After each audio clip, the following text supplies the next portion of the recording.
Tonight's Late West Country News with Alison Johns follows in 30 minutes.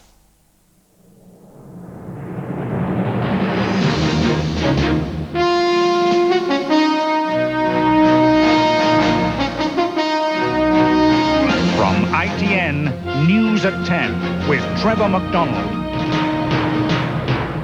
Molem's winning gamble, loyalist prisoners back the talks. Mother found guilty over obese daughter's death.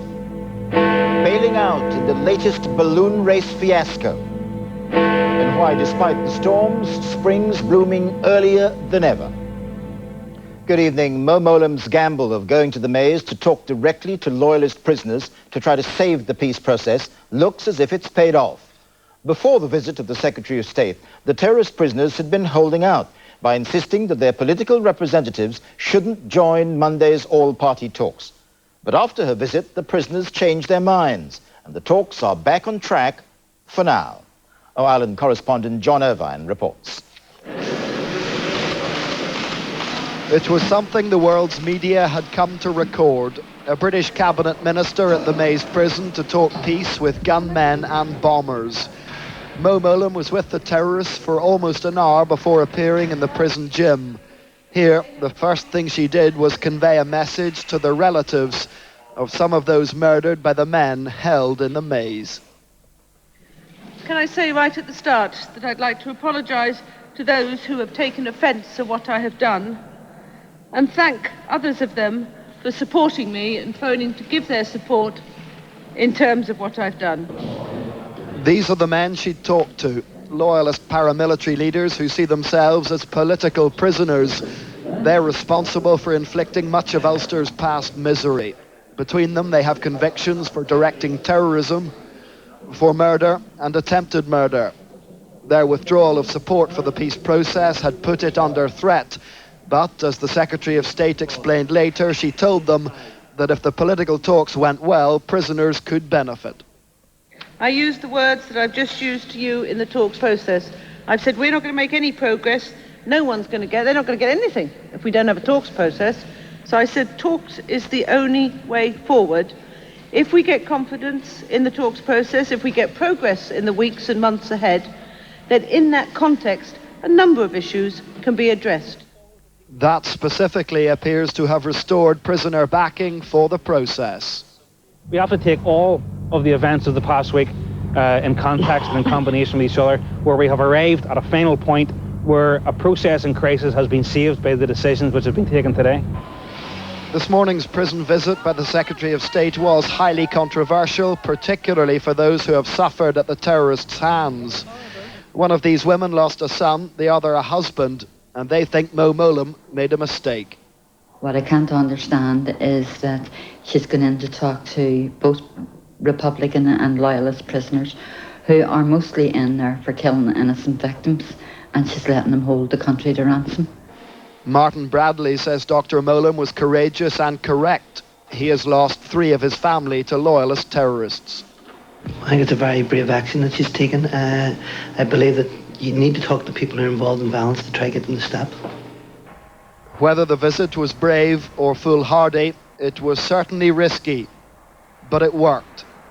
John Irvine, News at 10, at the Maze prison. And John Irvine joins me now from Belfast. John, 2 extraordinary days. Yes, particularly today, Trevor. This was an exceptional thing that Mo Molem did. It was all the more remarkable because she had absolutely no guarantee of success, and had she failed in the Maze today, I think she would have been pilloried. Now, what she did was quite exceptional. She went into a prison, she talked to terrorists. She did as she has done since she came here. She confronted a problem head on. She walked into a prison and she achieved exactly what she set out to. John, what about the process? Where does that go from here? Well, the peace talks now resume on Monday, and the 2 governments are absolutely desperate to try to inject some momentum.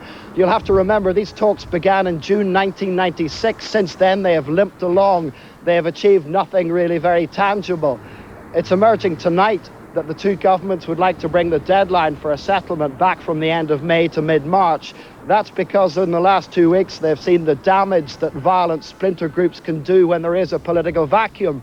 Now on Monday they will encourage the parties to press on, to negotiate, to try to hammer out some kind of a deal in just over 2 months. A tall order. John Irvine, thank you. In a decision likely to send shockwaves across America, a mother was tonight found guilty of letting her daughter eat herself to death. When Christina Corrigan died a year ago, she weighed 48 stone. She was 13 years old. The prosecution said she'd been neglected. Her mother will be sentenced in 2 months' time. James Mates in America reports on an extraordinary case.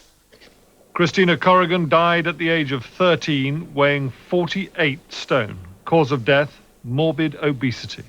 Her mother was today convicted of misdemeanor child abuse and could be jailed for a year. She knew it could have been worse. Well, I'm relieved that it's not a felony. The judge's verdict, the fact Marlene Corrigan was brought to court at all, has outraged a powerful new lobby group here, so-called fat activists. Their leaders say the case was only brought because of fat phobia. Many parents have anorexic daughters who die, and those parents don't get charged with child endangerment. Our society is so fat phobic that it can't comprehend that a girl, because of a medical condition, could weigh 680 pounds. And instead they're blaming the parent.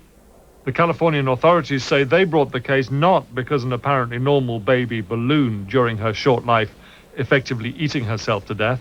Their case was that her body was a mass of bed sores. She was covered in her own excrement and hadn't seen a doctor for 4 years. They've never alleged that she should be guilty of a felony because she had an overweight child. It was the condition of the child's body that the charges were based upon. I love my daughter very, very much.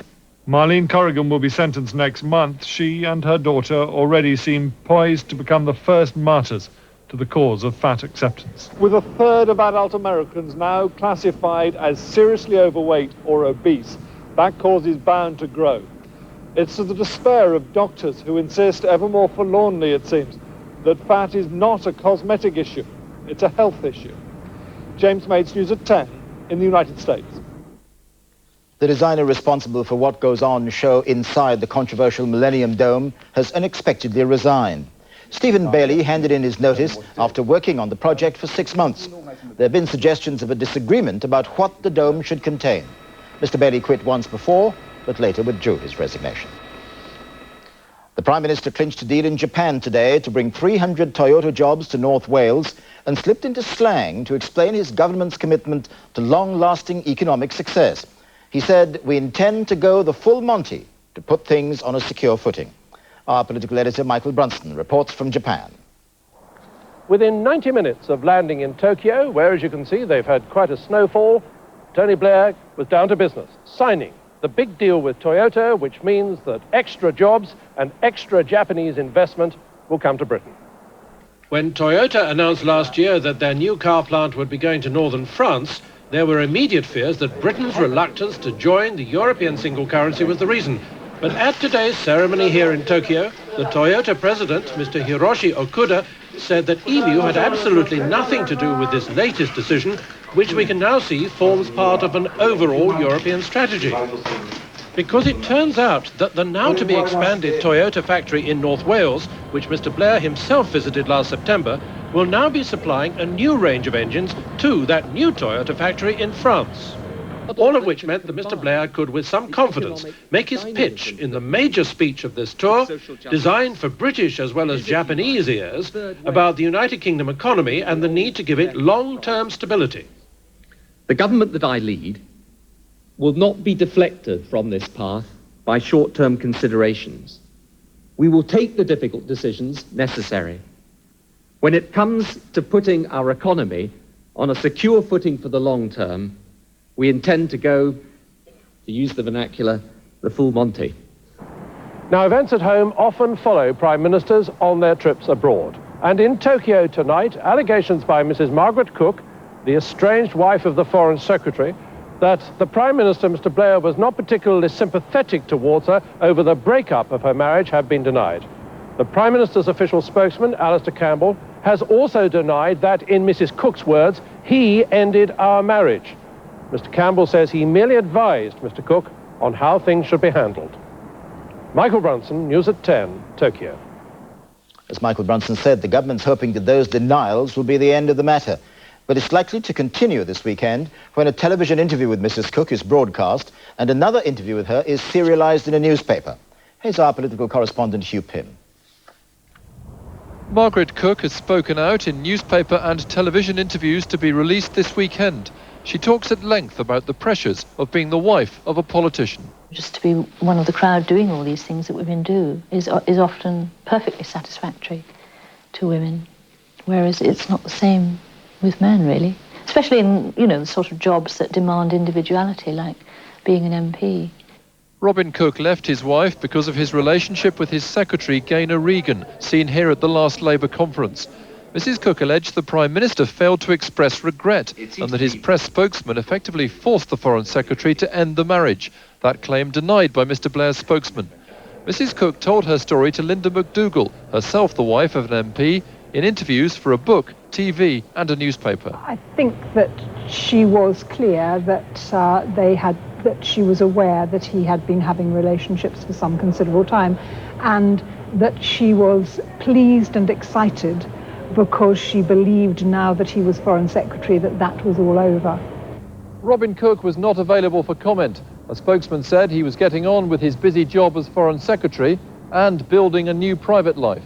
But today's developments have proved an unwelcome and embarrassing distraction for him, and they've certainly overshadowed the opening stages of Tony Blair's visit to Japan. Hugh Pym, News at 10 at the Foreign Office.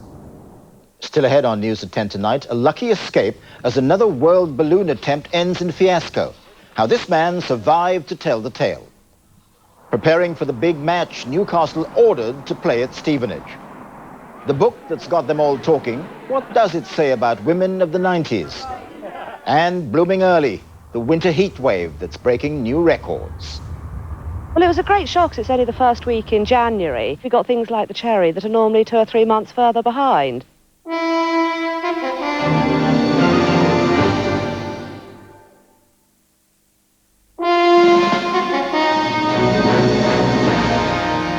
Welcome back. The curse of the round-the-world balloonist struck again today.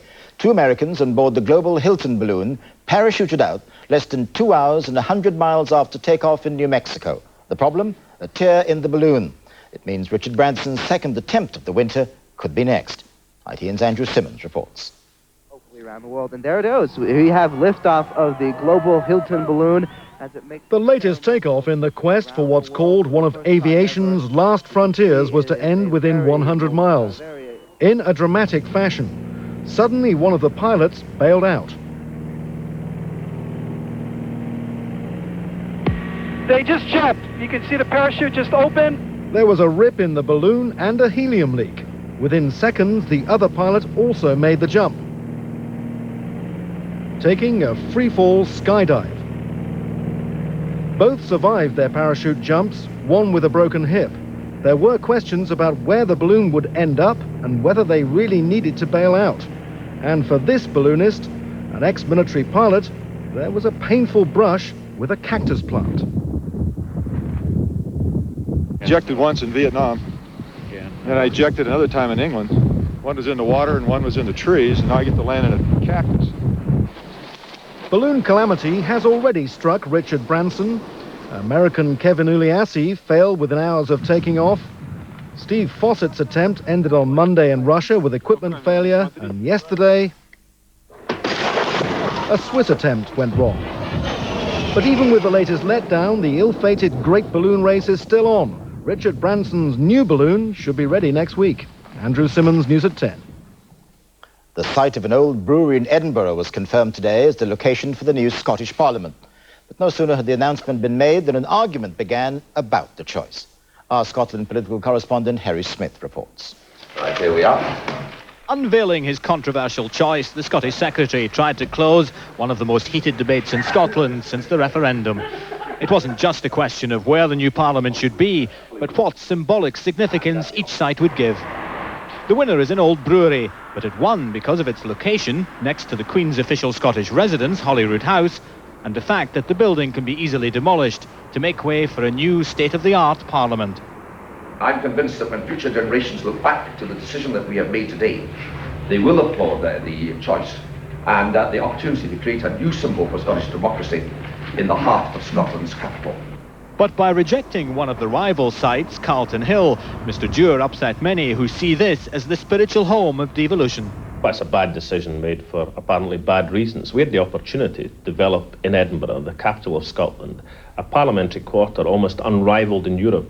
The government now says the cost will be well over the original estimate of £40 million, and the building won't be finished in time for the first session of the new parliament in January 2000. It could be nearly 2 years after that before MPs finally take their new seats.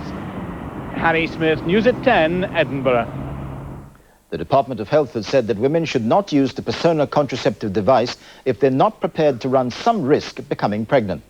There have been a number of complaints from women about the new device, and new guidelines have been issued to health professionals. BT came under fire today for putting up the cost of phoning directory inquiries. From next month, it will go up by 10 pence to 35 pence. BT says it needs the money to expand the service to include numbers for mobile phones and pagers.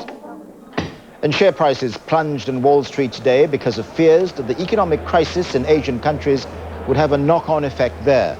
The Dow Jones Industrial Average closed down 222 points, the fourth biggest fall in history. London was down almost 100.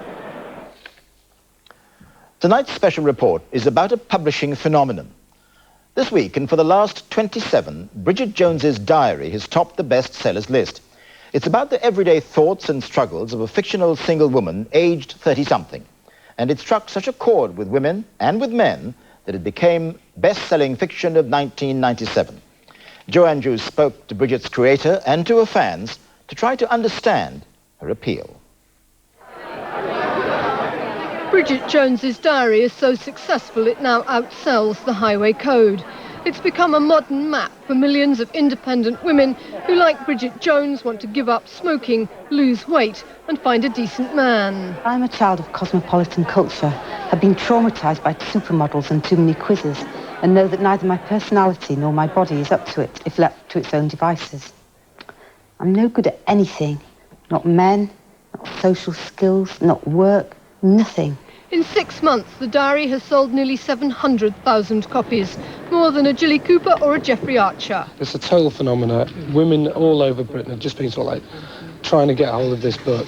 Helen Fielding says Bridget should have a lovely life, attractive, successful and single. Bridget lives in this state of nameless dread, where on the one hand she thinks she's fine, and then this image of a sort of mad 55-year-old in a grubby lilac nylon dressing gown with 15 cats who thinks the vicar is in love with her keeps looming up into Bridget's head, and she thinks it's all gone horribly wrong, she's made a mistake. And I think the fact that so many people have bought the book must mean that she's not the only person who thinks that. The book has put new phrases into the language. Singleton for uncommitted men and women, and smug marrieds for those who aren't. Women don't say they like this book. Instead, they say they are Bridget Jones. I've been single for 3 years. I can't get a man. I drink too much. I smoke too much. I'm supposed to have given up for New Year, but I haven't. You pick the book up and you think, this is me, somebody else has been through this. You're not a female freak, and there's another woman out there who's also spent a Saturday night in wearing a cardigan and drinking a bottle of wine and enjoying blind dates. Bridget Jones is a metropolitan single woman of the 1990s, facing a series of very modern dilemmas. But the appeal of her diaries goes much wider than that, with many women, regardless of age, class and marital status, finding echoes of their own lives in hers. Bridget Jones's Bible is cosmopolitan. It's everything she aspires to. But even here, they accept the diary is the accurate picture of modern woman. We love Bridget Jones because it really does show a picture of life, warts and all. There's so many pressures on women right now, so many areas of their lives that they feel that they have to succeed in and be perfect in every area of their life, and they're not. You know, they're simply humans. Bridget's anguish centres on her attempts to find a man among the so-called commitment phobes, philanderers and anoraks that plague her life. Some think it's just sad. Women that think I'm only half of a person until I get a relationship, it's a tragic position to be in. Dreadful. Why can't you be a whole human being without having to worry constantly about being in a relationship. But Bridget Jones's creator hopes, above all, it will make it more acceptable to be over 30 and single. I hope that people stop, as soon as a woman passes 32, asking her incessantly why she isn't married yet, because I think that's rather rude. Does that happen? It doesn't happen to me anymore since I've written that book. Joe Andrews, News at 10. Sports news, it was Stevenage 1, Newcastle United 0 today, and their FA Cup match hasn't even begun. The Vauxhall Conference League club got the result they wanted about where the game should be played. The FA said the Stevenage ground is safe. Here's ITN's Eric McInnes. This evening, the fuss over, and Stevenage ground staff were preparing for an FA Trophy game tomorrow, knowing that the disputed FA Cup game would take place here. Earlier, Newcastle officials left the club for Tyneside. They'd lost their safety appeal to have the fourth round tie moved to another ground. Unable to make any comment. We've heard Newcastle's appeal today, and we've heard submissions from both Stevenage and Newcastle, and it's the decision of the appeal board that the game goes ahead here at Stevenage on the time and date agreed. Number 17, Stevenage Borough. This embarrassing spat began almost as soon as the balls were out of the draw. It was assumed Stevenage would go for the cash prize by playing at Newcastle. I tell you what, you'll have to switch that one to St James. Yes. But the non-leaguers had other ideas. After beating Swindon, they wanted to bring the Premiership giants home to Hertfordshire. And today, after talks with Football Association officials, it was reports from police and ground safety staff that decided the outcome. A temporary stand will now be built. Newcastle maintains it only had its fans' interests at heart when lodging the appeal. So Newcastle have lost the first battle in this FA Cup tie. They can only hope for a better result when the teams meet here at Broadhall Way at the end of the month. Eric McInnes, News at 10, Stevenage. The main headlines again. Mo Mowlam's gamble in talking directly to loyalist prisoners appears to have saved the Northern Ireland peace process tonight. Unionists linked to the loyalists have withdrawn their threat to stay away from Monday's talks. And in America, a mother has been found guilty of neglect after her daughter ate herself to death. And finally, after a week of storms and floods, you won't believe the latest twist the weather is thrown at us. Today, some parts of the country had their warmest January day since records began. 16.7 degrees centigrade, 63 degrees Fahrenheit, recorded in North Wales. In other parts of the country, it was almost as warm. ITN's Lauren Taylor reports. A Norfolk cherry tree blossoms 2 months early.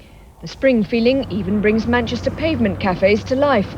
And in this Norwich Christmas tree, a blackbird believes the temperatures nesting way before time. All this in a week which has seen flooding and even a tornado in Britain. Today saw new record highs for January in some areas. California and the south of France are cooler today than Britain. In London, the typical maximum temperature in January is 6 degrees. It's the same in Norwich, Newcastle and Edinburgh. Today it was a balmy 13.6 in Edinburgh and 13.9 in Newcastle. The 14.3 in Norwich was a record, as was 15 or almost 60 in London. Birds are singing earlier than usual, but nature may disappoint those misled into nesting. A bird which lays eggs very early in January instead of, say, March is unlikely to have the young survive. They may hatch out, but probably a cold spell will mean, unfortunately, they won't survive the chilly temperatures. The warmth has tricked plants too. Well, it was a great shock 'cause it's only the first week in January. We got things like the cherry that are normally 2 or 3 months further behind. Gardeners may welcome the unseasonal burst of colours. Farmers are less keen on the warmth. With this type of weather, you'll get increased crop production this early in the season, which doesn't do the crops any good because it means the insects are on the crops for longer and they can cause more damage. Although for most of us a warm day in January is an unexpected pleasure, tonight farmers here in Norfolk are saying they're hoping it doesn't last. They say they need a good 6 weeks of cold weather to prevent crop damage by pests. Lauren Taylor, News at 10, Norfolk. That's News at 10 tonight, and for this week, ITN has news throughout the weekend here on ITV. The late news tomorrow is at 10 minutes to 10. We're back on Monday. Until then, from all of us here at ITN, good night and enjoy the warm winter weekend. Goodbye.